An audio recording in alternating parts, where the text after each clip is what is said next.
I start with a poem by Adam Small that says, "Daar was nie net klip en konkreet nie, mure sonder mense, nee.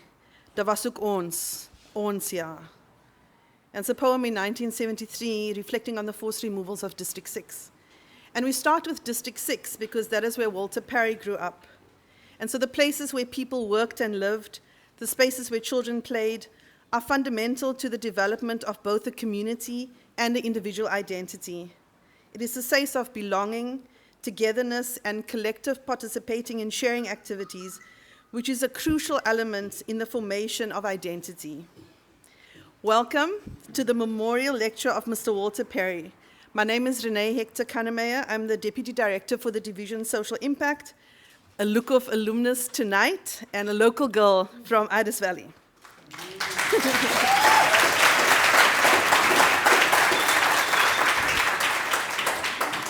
It's actually great being a local because I recognize so many faces, Mr. Moses of my primary school teacher, and Auntie Daphne where I grew up.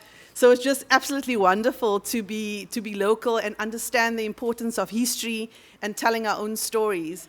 And so today we are actually rewriting history. It is a very important, poignant moment in the history of Stellenbosch at this memorial lecture. And so we practice what academics call epistemic justice, which is knowledge justice. It helps correct the historical omissions and distortions. It brings light to the contributions and experiences of people who have been unjustly erased or ignored, such as the brilliance of Walter Parry. And that leads to a more accurate and complete understanding of history. This lecture, conceptualized by the Lukhof alumni, is supported by the Lukhof Living Museum think tank, focusing on memorialization of the lives of those who lived and engaged in and with the vlakte. I hand over to Mr. Chris Jooste, the current principal of Lukhof School, to do the official welcome and opening of this critical lecture. Mr. Jooste.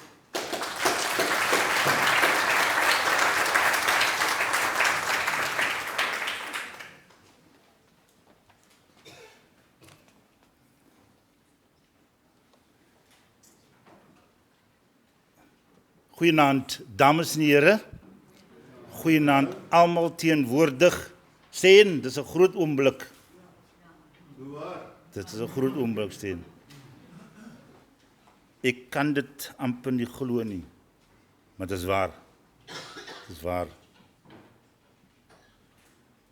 I really want to, I'm not going to do the thanks. Someone else is going to do that. I need to do the welcoming. But ek is so nervous vanaand. It's nobody's business. But bear with me. Ons in Stellenbosch het gepraat Afrikaans en ek sien van my onderwysers wat vir my skool gehou het ook vanaand hier. Maar ons het in Vlottenburg met groot geword in skool en ons het ons Engels en Afrikaans gekry. So it's very difficult for me to translate, but I'm going to do my best. So, I want to, good evening, very good evening to my esteemed guest. And I need to point out that our Professor Fielding, not in here, a warm welcome to you for setting us up to have such an occasion at the University of Stellenbosch. We really appreciate, and also Prof.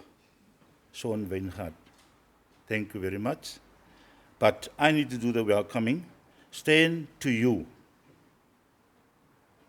A warm welcome to you. Stan, the chairperson of the alumni, is always there and he said, this is going to happen. And tonight, we are here, we are celebrating the life of the late Walter Parry. The alumni members, guys, you're doing a great job. A warm welcome to you. Dr. Les van Rooy, warm welcome to you as well. Renee, Auntie Elizabeth Vicatini, thank you for being here tonight.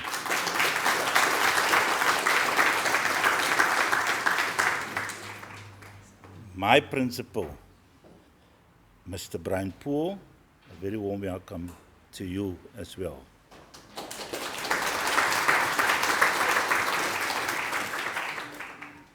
And then to Reggie, the Dean, also here tonight. A warm welcome to you, Reggie, Prof.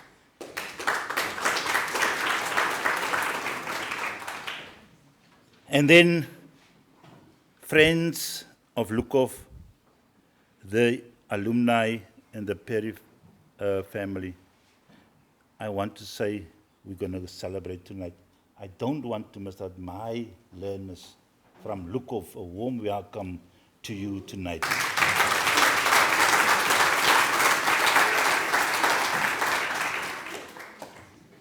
Ladies and gentlemen, it's indeed a great honor and a privilege to welcome you to this memorial lecture as we gather to celebrate the legacy of late Walter Parry. As an alumni of this esteemed institution, Lukov High School, we are proud to pay tribute to a man who has left an incredible as well as indelible mark on our lives. The late Mr. Parry was more than just a dedicated educator. He was a mentor, a leader, a true champion of knowledge. Tonight, we come together to remember his remarkable life and contribution, as the following speakers will allude to. This event also reminds us of the importance of education, compassion, and service to others. And let us honor Walter Parry, the memory, with a renewed commitment to excellence and service. I'm sure a lot of us who never thought in our wildest dream that a prestigious event like this will ever come to Stellenbosch, especially at the University of Stellenbosch.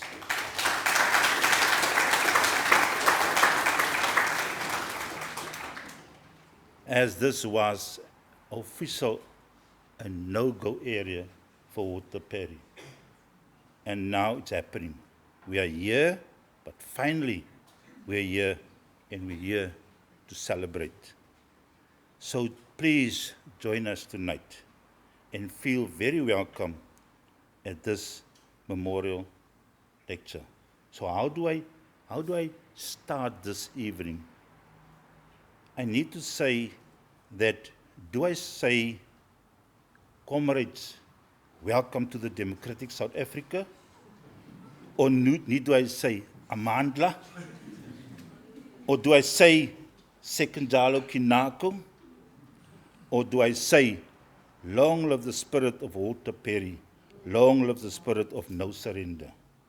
I say, forward Lukov, forward together. Please sit back and enjoy the journey.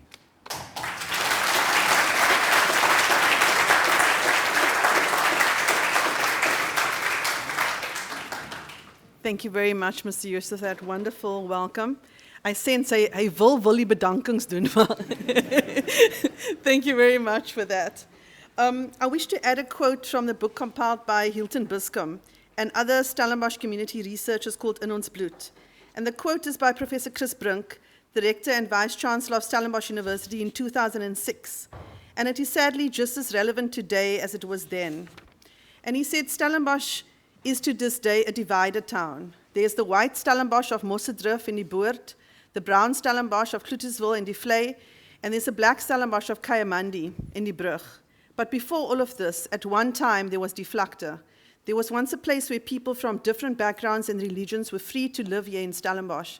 With 2 street blocks from where the university is located today, there was a community where racial divides were less stark, and that in embryo form already represented the type of community we strive for in this country today. Professor Wim de Villiers in 2016 says Since 2000, Stellenbosch University formally stated that it acknowledges its contribution to the injustices of the past and therefore commits itself to appropriate redress and development initiatives. And so this week, a statement was sent to the Look of alumni from Professor Wim de Villiers, who would have loved to be here tonight. But he says these profound words. He says, the inaugural Walter Parry Memorial Lecture today holds historical significance within Stellenbosch University's commitment to restitution. Parry, a brilliant mathematics teacher and a pillar of Stellenbosch community, faced tremendous adversity during apartheid and dreamed of becoming a scientist, but the doors to a life in academia were not open to him. In our restitution statement, SU acknowledges its contribution towards the injustices of the past. For this, we have deep regret. We apologize unreservedly to the communities and individuals like Walter Parry, who were excluded from the historical privileges that SU enjoyed. His legacy inspires us to bridge the past with practical applications in science today. Through this lecture, and in our responsibility towards the present and future generations, we honor his contributions today and recognize their enduring relevance. Thank you, Prof. de Villiers. I introduce Mr. Stan Amos. He's been carrying this dream in his heart for a very long time. So today's an emotional moment for him. I feel and sense that. And I just want to read his bio as he makes his way to the front. And so this is the day. We've been planning and plotting away for a while, huh? So Stan Amos was born in Idus Valley in Stellenbosch in 1950. Guys always reveal when they were born. Women never say I was born in this. And attended the Lukhof High School in Bunnock Road from 1963 to 1967. On completion of the apprenticeship in 1974, he joined Old Mutual, where over the years he received numerous awards for marketing, for management, and sales. He was a founding member of Luasa Boeland, forerunner of the Certified Financial Planning Board of Standards. On 3 occasions, he received the International Quality Award from LIMRA in the USA. He received the Old Mutual Merit Award in Gold in 1995 for development in training of staff. But after retiring at 55 as regional manager from Old Mutual, he established the Lukhof High School Alumni in 2021, after writing the book Universiteit van die Vlakte, with the aim of assisting and uplifting Lukhof High School. We're very honored to have you speak to us today as the chairperson of the Lukhof Alumni Exec.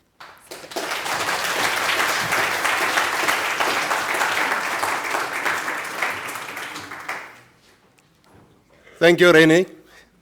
I don't know whether that's the truth that you read or spoke there, but in any event, it didn't sound like me. On Sunday past, we had a commemorative service in the Volkskerk of Africa. And at that service, one of my guests was Emeritus Professor Galish of UCT. He's a retired professor from Stellenbosch. I invited him to the event. He stayed in Idus Valley. In actual fact, Professor Galish was born in Idus Valley, in Lukhof Street. He attended primary school in Idus Valley. He's an alumnus of Lukhof, right? And in 1956, they were forcibly removed to Kayamandi. And some of us keep in contact with this particular family. He came out all the way from Cape Town to honor my invite, and I was extremely grateful, like I am tonight. That is the reason why I wanted to share it with you. The importance and what the group areas did to our communities in Stellenbosch. Our program director, I don't know whether our Dean of Sciences, he's not here, Professor Reginald, our Dean of Theology faculty, Dr. Leslie van Roy, Senior Director, Social Impact and Development, Dr. Jerome Slamat,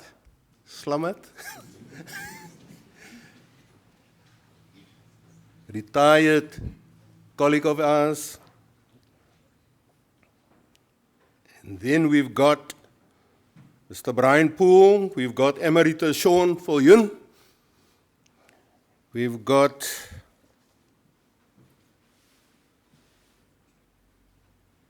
is Professor Maralak here? Not yet. We've got our dearest Elizabeth Vergatini, Parry. I'll say a few words later on about you. And then we've got Portia Brown and her husband. We welcome you all protocol observed. Ladies and gentlemen, to our viewers abroad, we're linked right through the world at the moment, and we greet you from a wintry Stellenbosch. Welcome to this event. Good evening to you all. Today's event is the first in the history of Lukov. It's a first for our alumni. And be assured, it won't be the last. We established this body in 1921 after I make the same mistake on Sunday. We established this body in 2021 as an NPC. Our primary objective at the time and still is to build, to communicate, to uncover our glorious history over the last close to 90 years.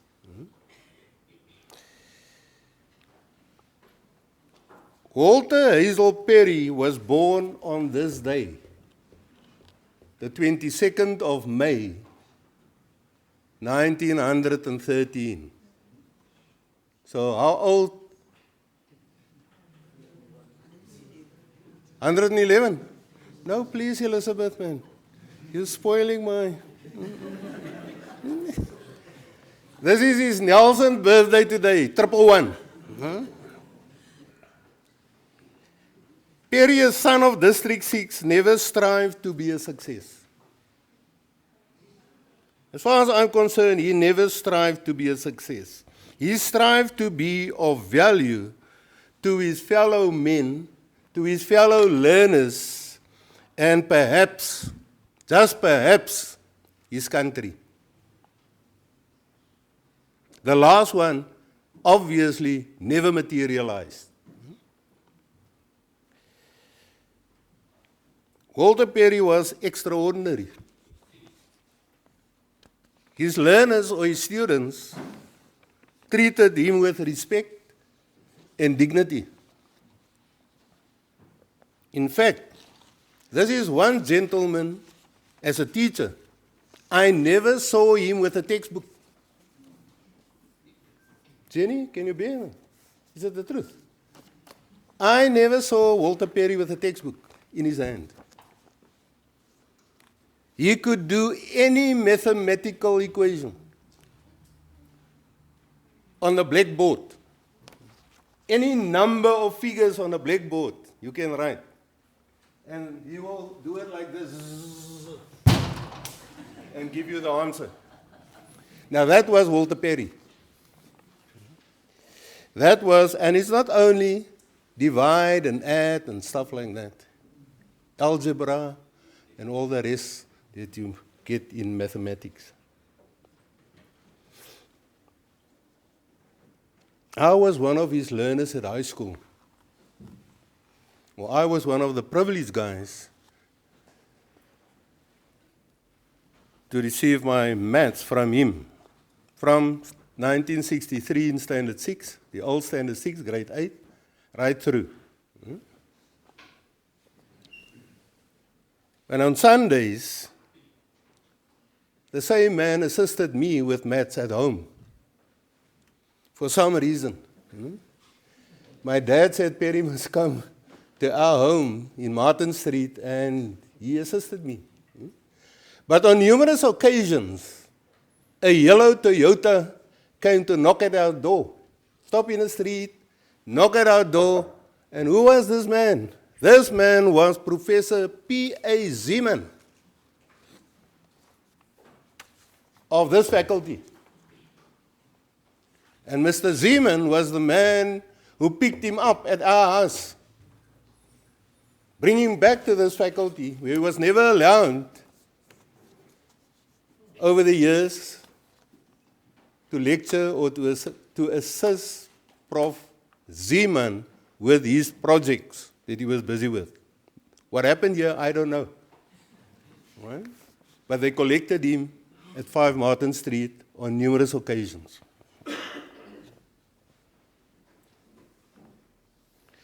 Just imagine, he was never allowed to enter or give classes to students in this building, but his intellect was good enough to be used by certain people. Ladies and gentlemen, to build in terms of our objectives as the alumni, we will research, we will uncover, and pursue all members of the Lukovai family. Parry is only one of them. The background, the upbringing, and the success stories of our people, we must uncover. We seek to honor those who were never recognized for their achievements, and there are plenty of them. Those who died as what we call unknowns. Learners from all universities, wherever they are. This will be our foundation marking as we move forward. This one. Walter Parry's story and what he could have contributed to South Africa, our country, must be unearthed.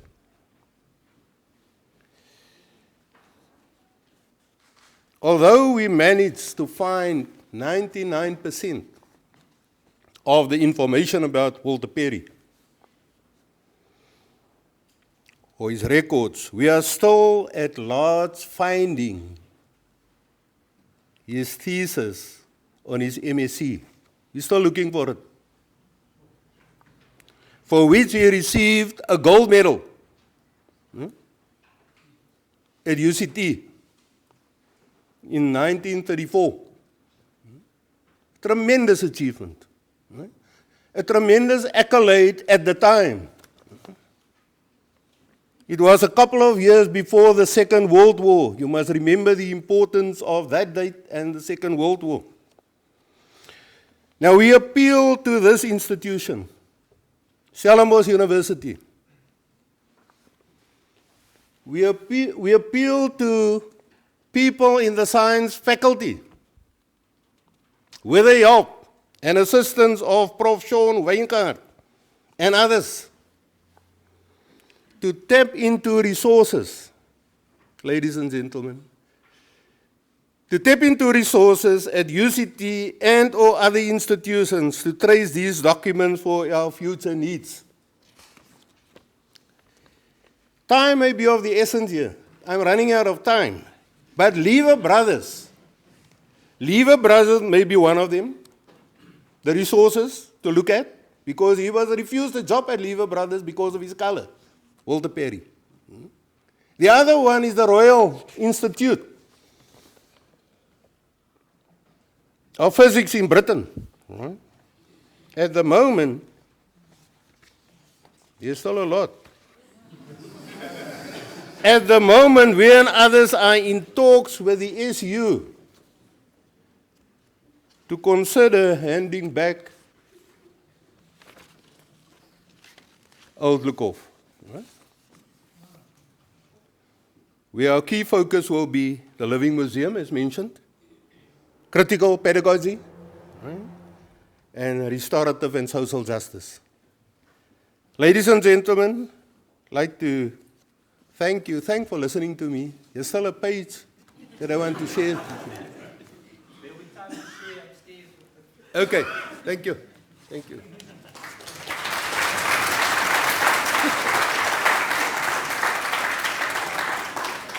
Thank you very much, Mr. Amos. And as Sean says, upstairs you can continue. I know that there's so much bottled up and the enthusiasm of this moment. I think we will give you another opportunity upstairs to share a little bit more of that.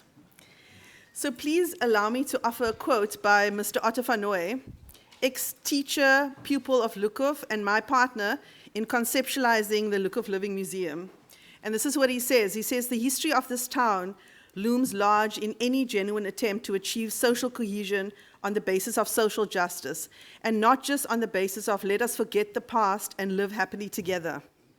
Moral and ethical rectitude of transformation must never be open to question." Thank you, Otto.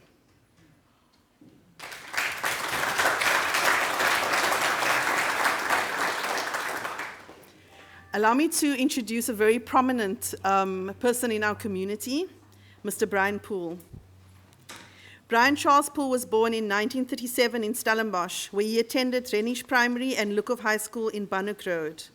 Mr. Walter Parry was his mathematics teacher from Standard 8 to Standard 10. We couldn't work out the grades, it becomes complicated.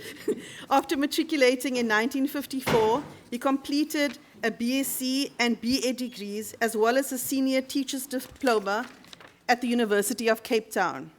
During Brian's teaching career from 1966 to 1977, he taught biology and physical science. His administrative duties at Lukhof High School included the positions of departmental head, deputy principal, and principal. From 1978 to 1993, he served as Inspector of Education in various regions in the Cape Peninsula, Chief Inspector of Education in Bellville, and the Head of Office in Cape Town as Director of Education for Personnel and Evaluation and Conditions of Service. We look very forward to hear your talk, Mr. Brian Poole. Can we welcome him as he comes forward?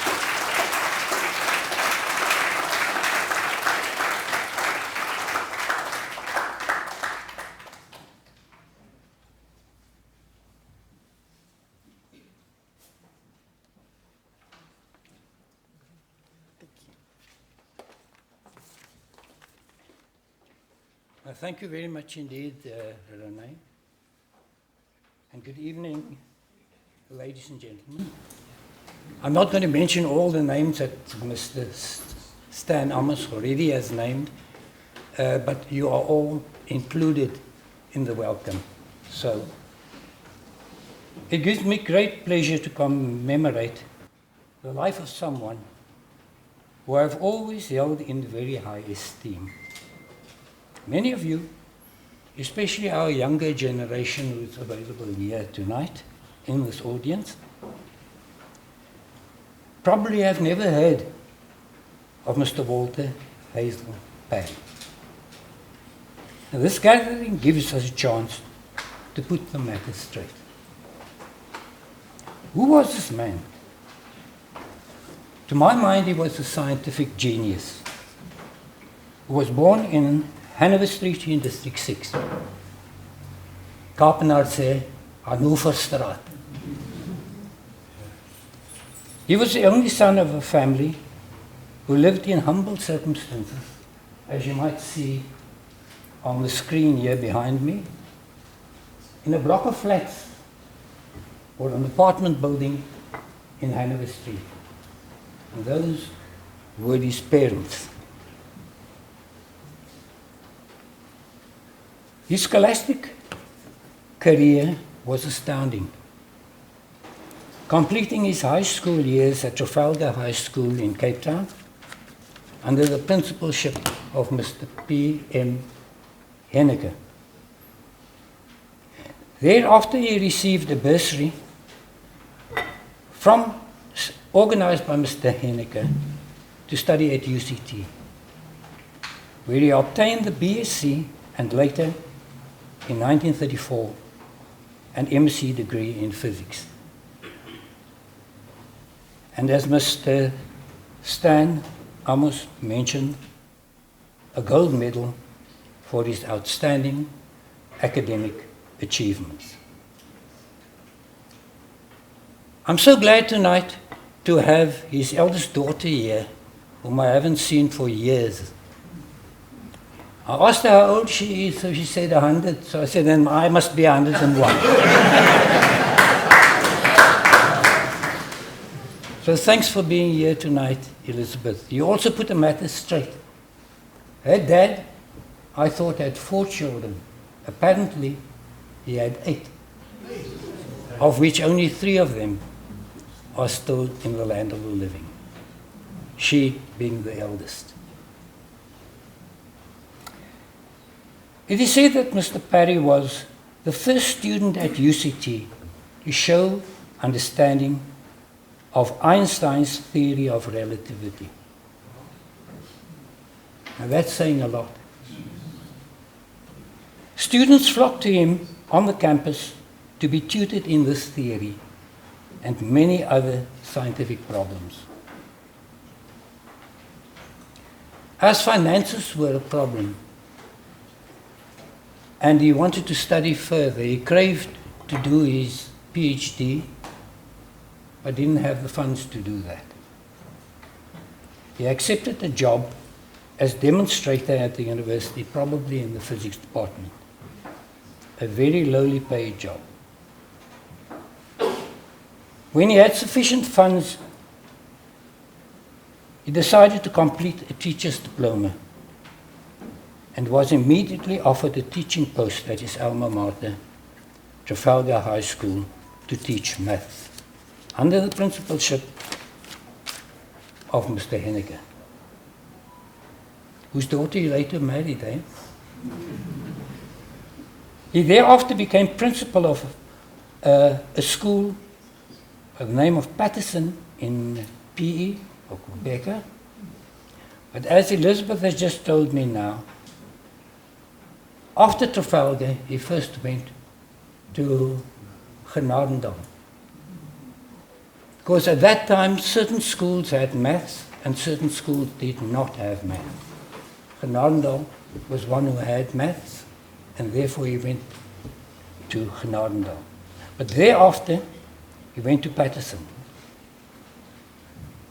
She also told me a story of where the children were born. I rather don't want to comment on that because it's in different places and I might say the wrong thing.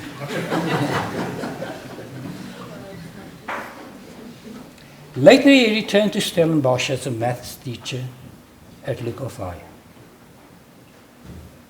But how did I cross his path?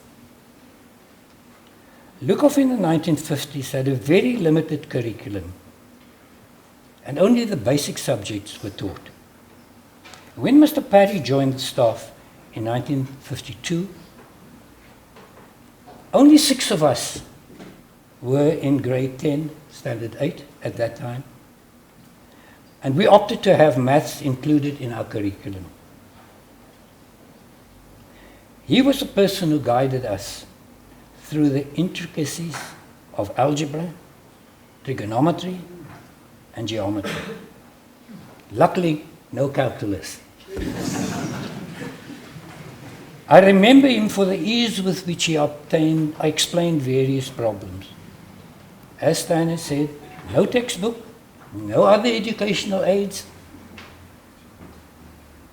but he could give you an answer to any problem that you could pose to him. His commitment to his given task was exemplary, and he was inspirational. Now I want to turn to Stellenbosch. Stellenbosch, the town in which I was born and raised, always had a special appeal with everybody. One can even say God must have tarried a while longer when he created this area. With its rolling hills, imposing mountains, and fertile valleys. Yet, the town's image, including that of its university, was tarnished due to the political climate of the time. Mr. Parry could have been a scientist of note had he been appointed at such an institution of higher learning. But as you know, politics played a significant role in this regard. Even when we at Lukhof completed our matrics, we were not allowed to enroll as students at the University of Stellenbosch.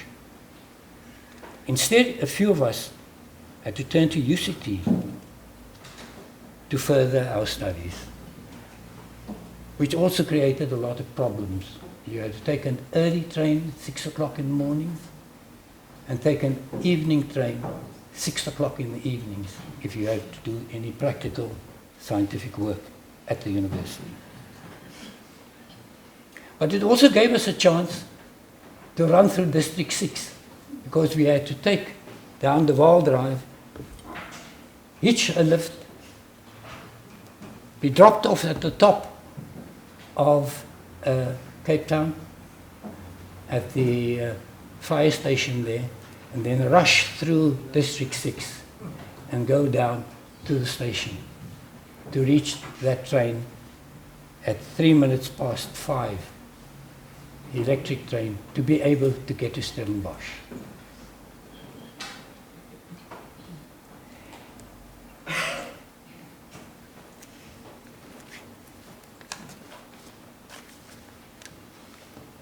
I later, after completing my studies, I became a colleague of Mr. Parry at Lukhof. And we worked together for about 6 years, until the time of his untimely death.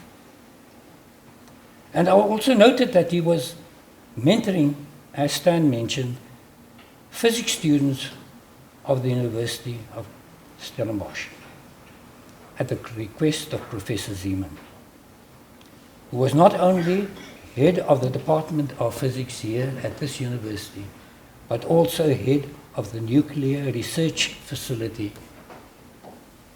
now known as Itemba Labs in Vorder. Mr. Parry remained humble throughout his life. Jocular, a dedicated family man, and as Elizabeth had noted, 8 children to care for. But I have a story to relate to you. An elderly man was invited to a reunion, and he was staying with his daughter, as his wife had passed away. And she urged him to attend this function. Neatly attired, he left for the function. However, on meeting his previous colleagues, he was appalled that everyone was relating their various ailments: heart disease, knee replacement, cataract removals, etc. Very upset and not at all happy, he returned home. His daughter ran to the door and said, "Hi, Dad, how was the reunion?" He looked rather glum and replied, "What reunion? It was more like an organ recital."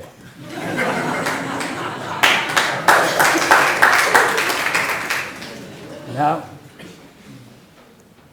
the story might let us smile, but to my mind, the story has a moral. The moral in this story, to my mind, revolves around Mr. Parry. Mr. Parry also had many disappointments. Disappointments which he could probably have shared with all of us at school. He never did. Instead, he went about his job as teacher of mathematics to assist every child that they could and guide them through the scientific pothole so that one day they could face the challenges of life head on. Sadly, Mr. Parry passed away in 1966 at the age of 55. Actually, Elizabeth said 53, I treasure the fact that I too was invited to be a pallbearer at his funeral. To be able to honor a great man, someone who probably could have rubbed shoulders with the greats of the scientific world, both locally and internationally. Mr. Parry, we salute you as a genius, a nuclear scientist who never was. Your legacy will forever remain with us. I thank you.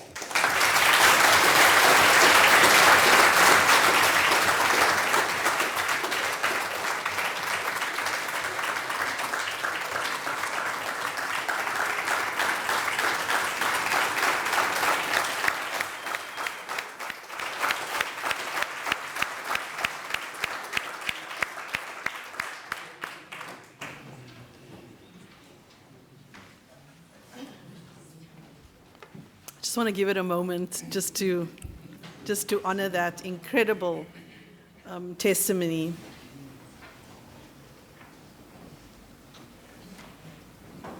Thank you so much, Mr. Brandpool. That was absolutely extraordinary.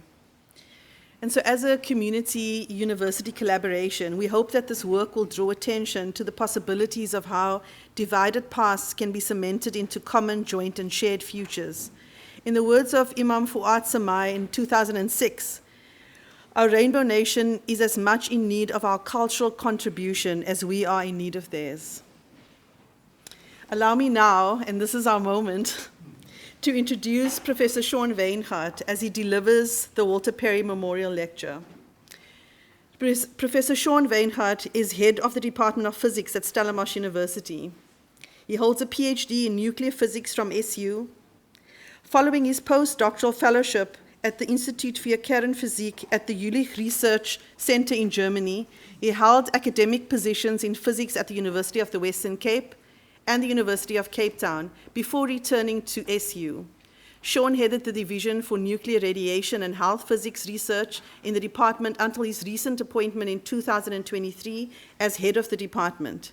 Raised in Stellenbosch and lives in Carler Street, an alumnus of Lukov High School, Sean often heard stories about the legendary Walter Parry from his parents and relatives. Please can we welcome Professor Sean Weinhardt to present this significant lecture.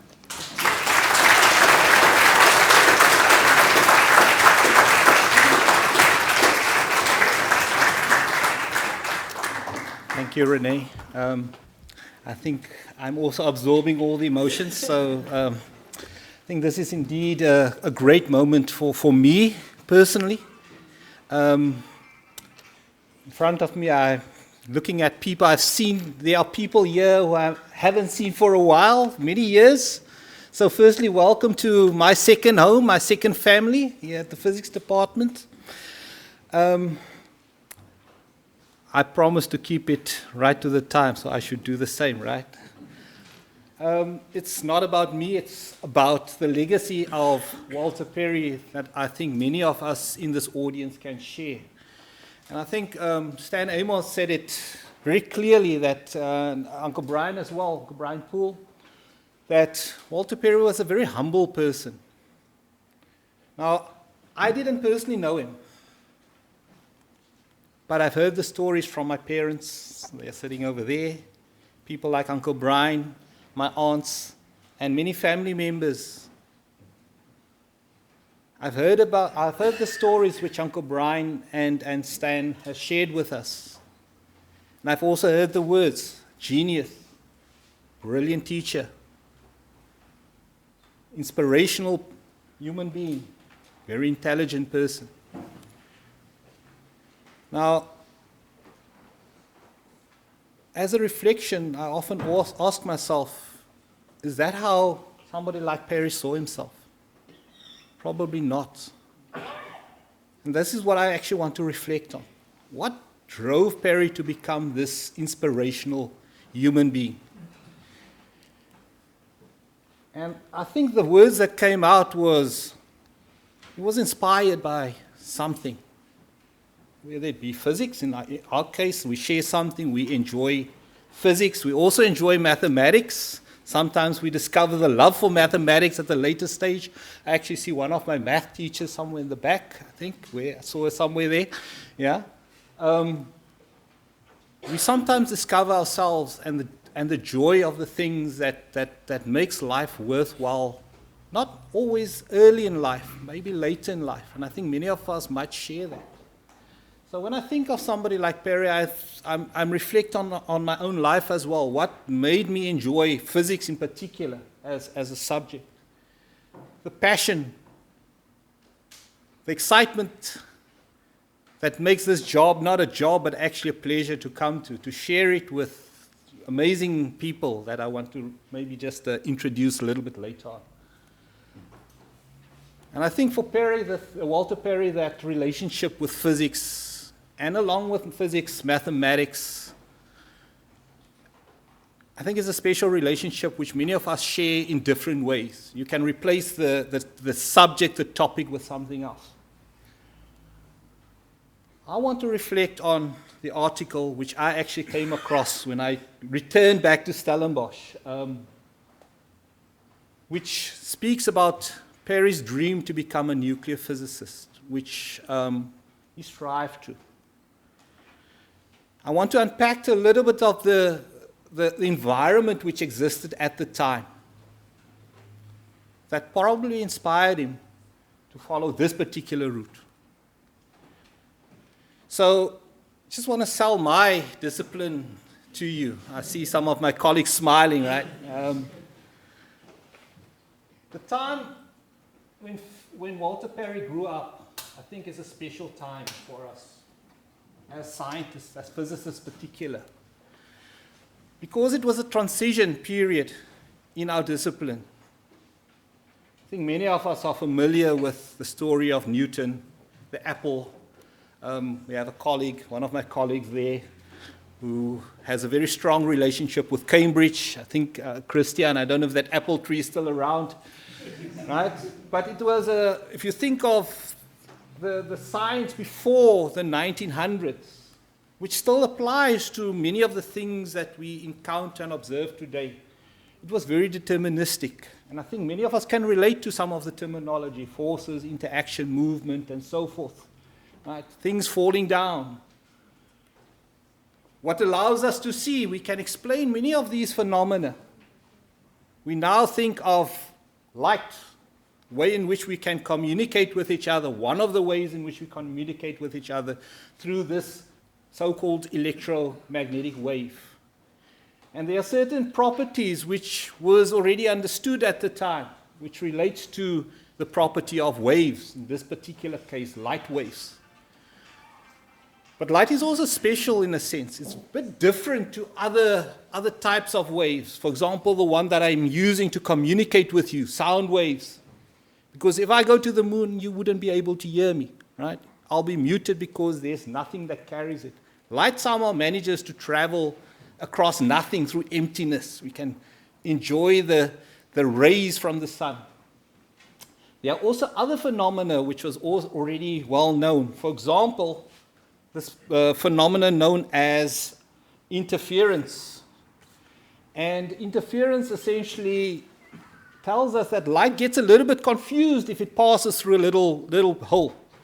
And I've actually brought along a little thing that I hope will be able to kind of demonstrate that. So I'm not sure how clearly you can see it. But essentially what happens here is, let's move it a bit closer. If we shine light through this particular material, it splits up. Light is not sure which direction to go to. It has a certain uncertainty around its motion once it passes through that. We call it the interference. If you have a credit card, you'll see this beautiful image called a hologram. It's a very complex type of interference pattern. So the era around about the 1900s to 1940s, 1950s was interesting for me as a scientist, as a physicist. It was a time of renewal, in a sense, a time when new ideas were formulated, a time when people were also a little bit confused, right? Because these ideas were challenging the pillars of classical science, of classical physics, like things like Einstein's theory of relativity, both special and general. We have our expert sitting there nodding his head, general relativity, Dr. Ansel and John. Quantum mechanics, which was even more confusing. So this idea of uncertainty creeping into what is predictable in science.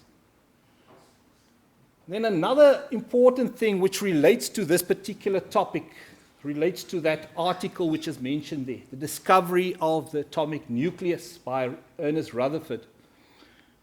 There's a very interesting link which originated while working on a completely different project with my colleague Richard Newman over there, which will arise very soon. So there's a link between Rutherford and Walter Parry, which we should actually investigate. And following the discovery of the atomic nucleus, other information about the nucleus, such as the discovery of the neutron, and also other processes, nuclear fission, the splitting of the atom. So I want to gradually just run through these ideas and unpack them. And I know I'm not speaking to experts, but at least give you a little bit of flavor of the world that we are encountering here at the physics department every day. So what is this idea of Einstein's theory of relativity all about?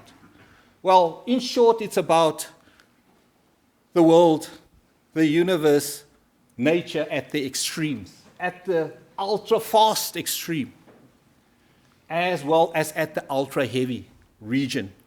So we're thinking of huge stars. How does nature behave within that star? How would we observe things and measure things at the extreme speeds at which objects, particles, and these things are moving? So the foundation of Einstein's theory of relativity is a very strange fact which goes back to light, that special wave. Light is very strange in the sense that it has a limit. It's actually the ultimate limit at which things can move as far as we are aware of as scientists, as physicists. And it has very strange implications on things which are really anchored in our way of life. Things like time. We started at 6 o'clock, roughly speaking, right? The way in which we measure distances. These ideas start to challenge that, simply based on that first scientific fact. It also has other implications, that famous, very complex equation, very simple equation, E equals mc squared, which says that all this matter in front of me sitting still is a form of energy. So you have to do absolutely nothing. You still have a lot of energy to do a lot of things. Right? It also tells us that we can now do weird things, like my colleagues in laser physics, using light to play billiards. Right? In your physics class, I would have told you, but you need mass, right? You need an object with mass, and get that object to move, to have momentum. Einstein says, no, you can actually move it with light. And there are very weird ideas of sailing through space, empty space, using the sun's rays. And then the other very interesting thing about specifically the general part of Einstein's theory of relativity is that this rock we're standing on is warping our perception of time and distance and space. We need to correct for that if we send satellites up into space. Those are not science fiction ideas any longer. It's reality for us. My field of nuclear physics is actually a relatively old field, right? In the late 1800s, people were puzzled by these ideas of things radiating, things emitting something. We're familiar with X-rays if you go to the doctor. What's the origin of that radiation that comes out of matter? So that was one of the puzzles in the early 1900s, which led people like Rutherford to pierce a bit deeper into the ultra small, the world of the atom, much, much smaller than the coronavirus, right? Very, very small stuff, the building blocks of matter. What is the building blocks of matter actually made up? What's the structure? What are their properties? So these guys set out to do an experiment. They went and they tried to get at least the atomic equivalent of a cannonball, very heavy cannonball. And these cannonballs were positively charged because they wanted to also get an idea if the scientific model of the atom as it stood at that time had any sense in it, whether there was any truth in it. And the model at the time was what they called the plum pudding model. I would rather call it the watermelon model, because I prefer watermelons. I don't know plum puddings. I don't know if Auntie Elizabeth can bake any plum puddings, but that picture relates to me, right? We have a ball-like object filled with positive and negative charges all evenly distributed. So that was the picture these guys had in their minds at the time. And they've set out to use this type of atomic cannonball, right? Fired it onto a very thin piece of gold foil, thinner than a piece of toilet paper.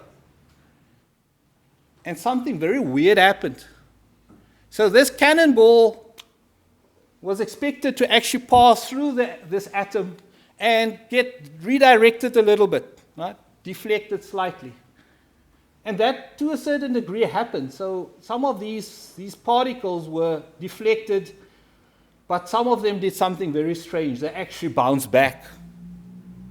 So you can imagine, in fact, Rutherford mentioned this in one of his articles. This was like firing a cannonball onto a piece of toilet paper, and the cannonball bounces back. So clearly something was wrong with this initial model, and they had to refine it. And the refinement actually introduced this very massive, very heavy, very small, and positively charged atomic nucleus sitting right in the center of the atom, surrounded by a cloud of electrons. So whenever you rub something or you switch on the lights and you blame ESCOM for it, it's the electrons actually, right? Getting back to nuclear physics, and you can look, if you look at the time, Parry sort of finished his master's degree around about the mid-1930s, 1934, if I remember correctly, yeah? And he was inspired by these notions of the atom, the nucleus. In fact, the nucleus, as small as it is, at that scale, contains a lot of energy. And in fact, with the discovery of the neutron, scientists had this means to now even split the nucleus. Right? This is essentially what's happening at places like Coburg, where you use this heavy nucleus, you split it up, and you produce energy. In the case of Coburg, your nuclear power station, you use that energy to heat up water. So it's actually just a huge kettle using nuclear energy to heat up water. The other side of the coin is that these neutrons, when these, in this case, uranium nucleus splits apart, it produces 3 additional neutrons. Now you can imagine if that's happening, these 3 neutrons interact with more uranium in the fuel, and this leads to a chain reaction, an avalanche effect. So, and one of the products of that is unfortunately also often associated with nuclear physics. And unfortunately, it's usually the bird that makes the most noise that gets most of the food, right? And yet a lot of other valuable science was done around the study of the nucleus as well. So I think for some of you grew up in this era, right? These things are very fresh to you. If you've lived through the Second World War, you know about this. In fact, if you lived between 1940 and 1960, you have something very special. You are slightly more radioactive than the rest of us.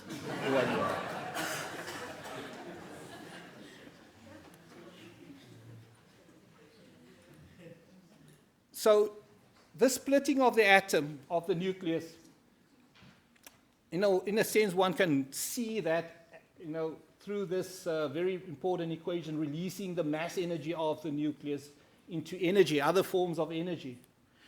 One could you can sort of look at that equation and say, but this equation kind of looks like the equation of destruction, right?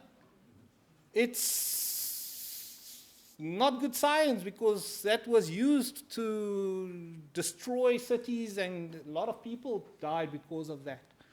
But on the other side of the coin, the opposite process also releases energy, a process called nuclear fusion, where your protons and your protons actually, they fuse together. Stuff you guys learn in school, right?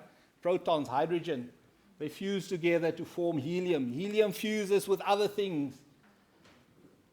Those processes are happening in that factory over there. What is this factory? What is that? That big ball of gas?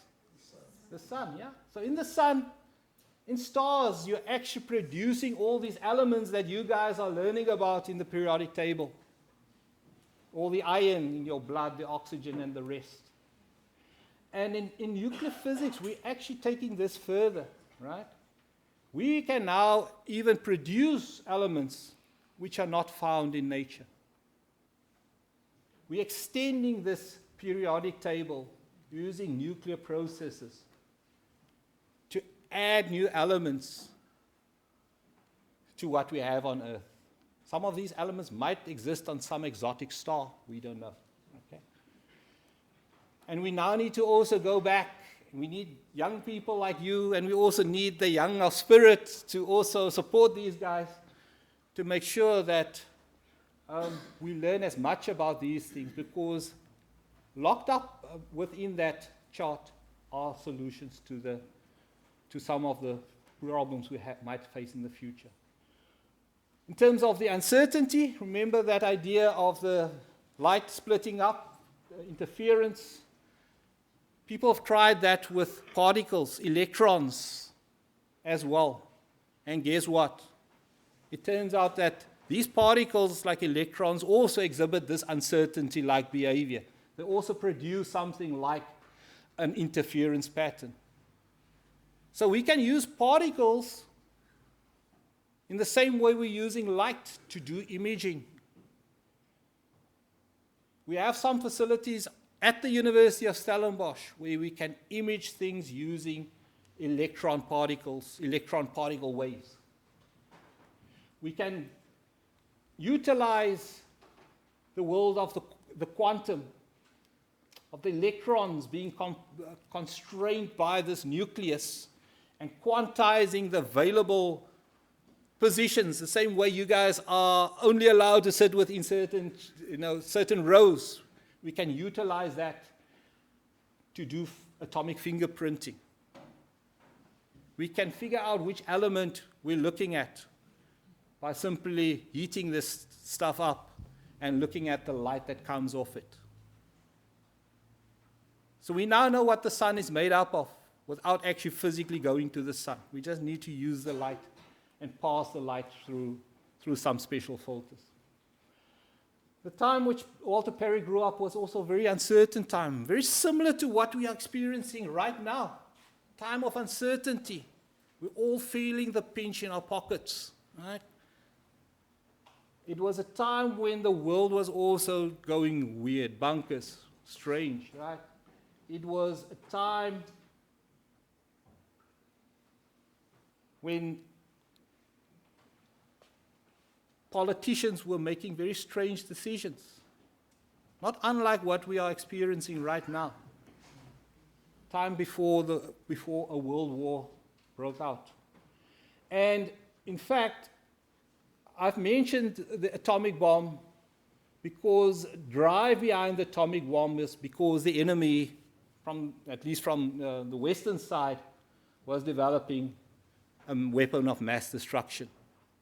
They didn't succeed because they didn't get the math right. Okay.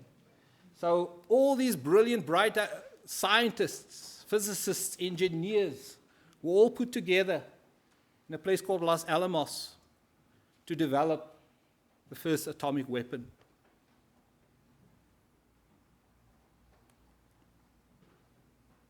But we've moved on. Science is not all about having access to big budgets just to create these types of things. For me, I think most of the science which we here in the department and in the physics community are actually addressing, it's like water flowing, it's like water flowing through the landscape. It gradually changes the landscape. So we are gradually working through that, changing and actually giving potential solutions to future problems, current problems, but also future problems. So you remember Ernest Rutherford, I've mentioned before. That's Rutherford at Rhodes University, where you were last week, right? To open up the physics department in 1929. What does this have to do with Walter Parry? Well, Rutherford came to Rhodes University for a very particular reason. And the reason was this gentleman over here, Sir Basil Schonlen. Those who are in physics will remember there's an institute at the Wits campus which was called the Schonlen Institute. Basil Schonlen studied at Rhodes University. He then, during the British colonization of South Africa, joined Rutherford's group in the UK. So he studied nuclear physics with Rutherford, South African. After the completion of his studies, he joined the other university on the other side of the Cape Flats, UCT. Okay. And the time is interesting, Phil, because Schonlen was in fact lecturing physics at the time Walter Parry attended lectures at the R.W. James building at UCT. What I'm trying to say is our passion for what we are doing can be contagious. You can replace the physics with anything else. Carpentry, cooking. Right? What you are doing echoes in the generations which will follow. And many of you attended the old Lukov School. You've either, like Uncle Brian, had the privilege of having amazing teachers at the school. So the footprint was left. That footprint echoed into what we have here today. This moment that we are celebrating in commemoration of Walter Parry echoes in what is currently happening in our corridors, within our neighborhood, where we are applying techniques of nuclear science to treat cancer, tumors being demolished, destroyed by either proton therapy, neutron therapy, or X-rays. We can now, these days, also image the internal parts of the body based on the science of the era of Parry. And then coming a bit closer to home, right, we have the Southern Hemisphere's largest research facility, Timber Labs, 20 minutes from here. Remember Uncle Brian mentioned the Southern University's Nuclear Institute. It's now called Itemba Labs. And Itemba means hope in isiXhosa. That's right? Yeah. Okay. So it's a research facility that provides hope. You've also read about this, this big facility which was built at Tygerberg Hospital, part of Stellenbosch University. There are physicists working there as well at the University Hospital, where they are developing techniques to analyze what's happening in your body, but also find treatment plans. And then, Peter, you are here as well, right? Our colleagues, we have an amazing team at this very department. We're like one big family. And there's a lot of creativity. Yeah, I see a lot of my students here as well, right? These guys are using light. They're shining light onto problems to solve issues related to cancer. We know it's a problem that we're seeing in our society growing more and more. So Peter and Christine, she's hiding away at the back, they've recently actually also got funding from a private company which supports students, you guys, right?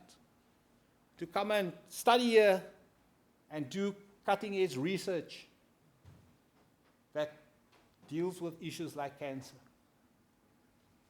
So there's actually an open invitation to you. We've recently also expanded our research environment, looking towards the stars, the cosmos, like our colleague Dr. Anselin John, looking deeply into the universe, learning about the history of the universe, but also finding out new things about the world we live in. Analyzing the light from distant stars, fingerprinting them to figure out what they're actually made up of. And then a very interesting development, not far from us in the Karoo, is the establishment of the Square Kilometre Array, the biggest research facility in the world, or at least it will be once it's completed. The science your father embedded into the generation sitting here affected some of these things. The ripple, that little moment he spent with his learners and the community in Stellenbosch rippled out to where we are now. There are exciting times in for us. We are finding evidence of new science. There's Anselin's favorite combination of stars rotating, creating gravitational waves. These things I mentioned, ripples in time and space. We now have facilities in the world where we could do that. We can see how, well, we can't really directly see it. We can actually detect these so-called gravitational waves. The legacy of Walter Parry lives on. The young man who graduated at UCT in 1932, 1934, had ripples. It had ripples through his learners, through his students, through the people he encountered in everyday life. Those ripples affected me. So he had a dream of becoming a nuclear physicist. I was fortunate that I could pursue my dream and get my PhD, receive my PhD from this very institution which did not allow people like Walter Parry and Uncle Brian to come and study here, to receive my PhD many years ago. Okay, and what's even more fulfilling is that other generations follow. So this is my student, Milton van Rooyen, He was my master's student. He then pursued a PhD with a colleague, another colleague of mine, and completed his PhD in 2015. And who knows? We would like to see this passion. We want it to be contagious, but in a positive way. Really ripple out and grow and expand and see more of the youngsters also sitting where you guys are sitting right now. So this is a special place for me. It's my second home. And every time I walk through the corridors and I run into colleagues, you feel that you are running into, you speaking to brothers and sisters. We're a very dynamic group here at the physics department in Stellenbosch. We join forces, we put our minds together to jointly solve problems related to the natural world we live in, but also problems that deals with things like education, these youngsters, giving them opportunities to really become the best representation of themselves. We have very active postgraduate students. Stefan Jonkers is there, and where's Kelsey? A lot of these students that are around, there they are, sitting at the back, keeping an eye on me. I'm not saying something wrong, right? They're going out to schools, and I would like them to also come and visit Lukov, right? We're going to various places. They've gone to Namibia and cross borders and across the country. But we'd also like to see Lukov's kids visiting us. We'd also like to come and visit you at Lukov High School. So throughout the year, we do have various activities. You can visit our website to find out what Dr. Bosman is doing with his lasers, right? Dr. Steenkamp and Dr. John, what they are up to. And also visit that website to find out what activities are happening right here in the Mariinsky building. So this is really an invitation to you, but it's also an opportunity, I think, for us to really thank you. I thank my parents, Uncle Brian, all these people who played a significant role in my life, mentoring me to be the person that I am. Alison, my wife as well, she is the one that checks that I'm not stepping wrong. So please, we are in Stellenbosch. We are part of the community of Stellenbosch, and we welcome each of you to feel part of this home. Thank you.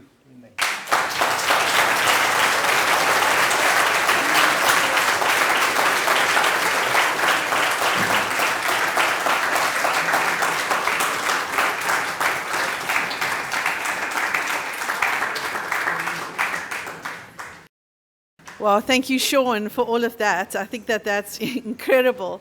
And thank you for taking us into the mind of a nuclear physicist. One doesn't often have that opportunity. And for us to have the experience and the feel of what it must have been like in the mind of Walter Parry, the things he was thinking, things he was passionate about, the experiments and the opportunities that nuclear physics can offer the world. So thank you for that. Really, really do appreciate that. I'm now going to invite Dr. Leslie van Joy, who is the Senior Director for Social Impact and Transformation, to respond not only to the lecture and to the talks, but also to the moment that presented itself today, especially around the ripples that this opportunity can offer schools around and surrounding Stellenbosch. So thank you very much, Leslie. Thank you. Thank you. Thank you very much, Renee. Now, Stan, I don't know about you, but I had to grip myself in remembering E equals MC square throughout this lecture, but I think we indeed made it through. We watched Oppenheimer at least, Sean, so I think in that sense, it's also fantastic to be in this space and to remember. I want to say something about remember. I think I know a little bit more about history than I do about science. And I cannot but be reminded of the fact that we are here. We are here right across from Merriman, just on the other side of the Vlakte. We are here on benches that I don't think was made with the intention that we would necessarily sit here, and yet we sit here, as uncomfortable as they are. We sit here. We are here to remember someone that inspired and will continue to inspire many, many, many more generations. There is something about the moment that we are here, that we can remember, that we can be inspired, that the stories the stories of the past intersects and connects with the stories of the present. And I think that really, really, really is significant.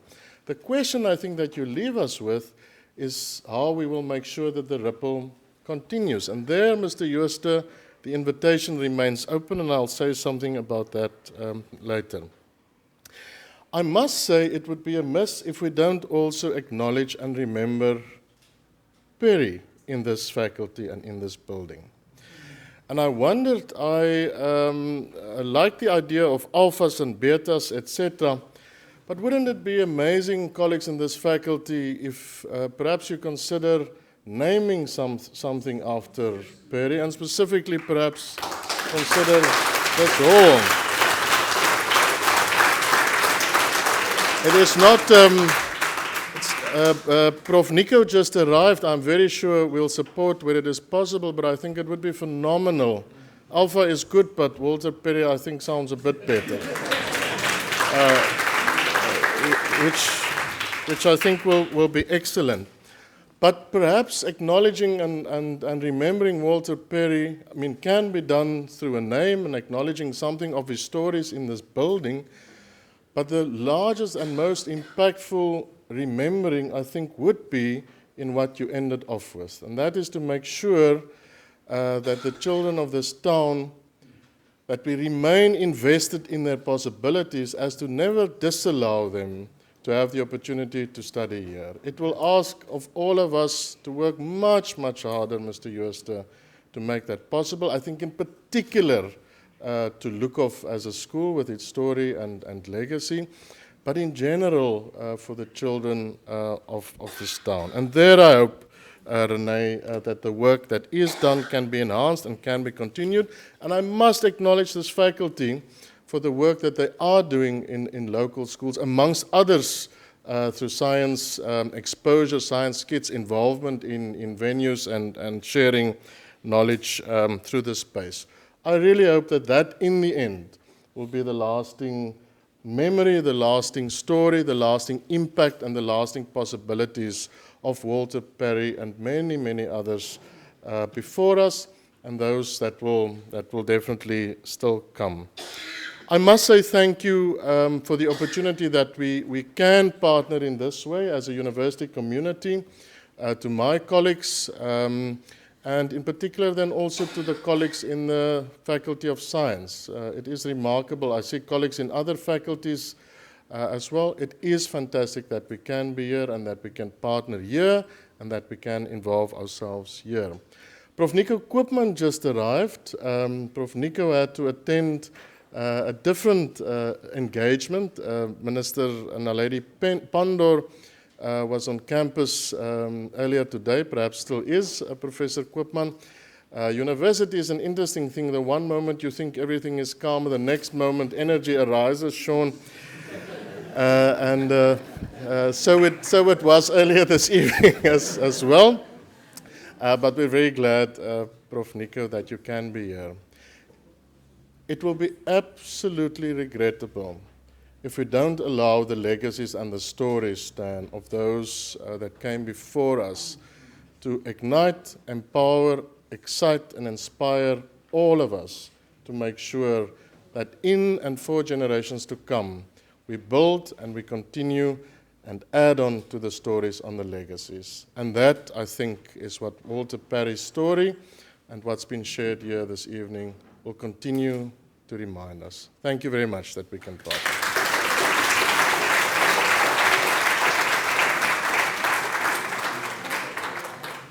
Thank you very much, Dr. van Rooyen, and also just the commitment and the partnership around taking this conversation further into commemorate the life and brilliance of Walter Parry, but also to extend the ripples and to open the pathway for access for our local schools to this prestigious university. I read a few words from Professor Aslam Fattar, who would have loved to be here today, but he's part of the Look of Living Museum think tank, and that think tank is chaired by the Look of alumni and is supported by the Physics Department, the Faculty of Education, community members linked to the Look of School, the Visual Arts Department, AVREC, and the Division for Social Impact. And so it's a nice community-university collaborative partnership.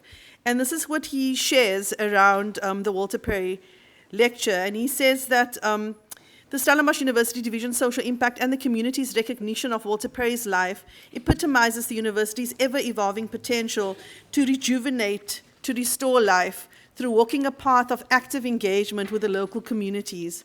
By participating modestly, meaningfully, and reciprocally in these communities, Stellenbosch University can foster development, conviviality, and the co-creation of mutually enriching pathways. Walter Parry's life serves as a shining example of such a journey. I end off this part of the lecture by quoting from In ons bloed by Hilton Biscom, a quote by Dominee Simon Adams, encouraging us to share our stories, or we will be left with a skewed narrative of the history of Stellenbosch. He says, "Dit is my hoop dat Kayamandi, Kloetiswil, Idas Vallei en die Boord en ander se geskiedenis sal volg, sodat ons nageslag nie met 'n verdraaide geskiedenis mislei sal word nie. Terwyl ons lewende biblioteke steeds toeganklik is, moet ons die pas aangee in die voltooiing van die geskiedenis van Stellenbosch."